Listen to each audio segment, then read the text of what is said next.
জনসেবায় যাদের পেশা এবং নেশা রয়েছে তাদের হাতেই ৩০০ আসনে জামায়াতের পতাকা তুলে দেওয়া হয়েছে বলে জানিয়েছেন দলটির আমির ডাক্তার শফিকুর রহমান। আজ রাজধানীর ভাসানটেক এলাকায় আয়োজিত গণসমাবেশে যোগ দিয়ে এই মন্তব্য করেন তিনি। ডাক্তার শফিকুর রহমান বলেন, জামায়াতের নেতা কর্মীরা নির্যাতিত হয়েছে, কারাবরণ করেছে, এমনকি জীবনও দিয়েছে, কিন্তু দেশ ছেড়ে পালায়নি। এছাড়া পুরনো ফর্মুলায় আর নতুন বাংলাদেশ চলবে না উল্লেখ করে তিনি বলেন, জনগণ বস্তা পচা দুর্গন্ধ রাজনীতি চায় না। এই সরকার কোনো দলের পক্ষপাত দুষ্ট হোক সেটা জনগণ চায় না। জনগণের সরকার দেখতে চায়। ফ্যাসিবাদের একটা অংশ বিদায় নিলেও সব ধরনের লক্ষণ আজও বিদ্যমান রয়েছে বলে মন্তব্য করেছেন জামায়াতের আমির।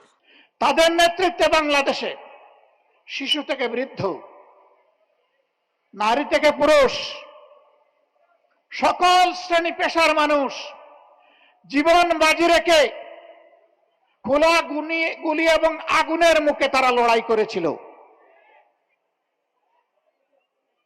এবং তারা বলেছিল যে আমরা কোনো স্বৈর শাসকের সামনে আর মাথা নত করব না। তারা বলেছিল আমরা একটা নতুন বাংলাদেশ চাই।